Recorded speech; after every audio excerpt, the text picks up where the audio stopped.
நண்பர்களே, வணக்க நண்பர்களே. நம்முடைய பழனி அப்படிங்கிறது கணக்கம்பட்டி சித்தர் ஐயாவுடைய குடியிருந்த அந்த இளம் வீட்டில் தான் மிக சிறப்பாக இன்று 20/11/2024 கும்பாபிஷேகம் மிக சிறப்பாக நடைபெற்றது. இந்த கணக்கம்பட்டி சுவாமி அப்படின்னு சொன்னாலே பழனிசாமி ஐயாவின் உங்களுடைய நினைவில் வரும். மூட்டை சுவாமியார் அப்படின்னு சொல்லுவாங்க.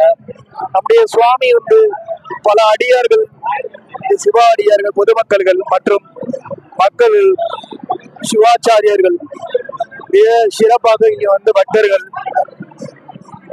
தான் பிறந்து வளர்ந்த குடியிருந்த இல்லம் அப்படின்னு சொல்லும்போது கணக்கம்பட்டி ஐயா சுவாமி கும்பாபிஷேகம் மிக சிறப்பாக மணிமண்டபம் கட்டப்பட்டு அவங்க ஐயா அமர்ந்திருக்கும் திருவுருவச் சிலைகளும் வைக்கப்பட்டு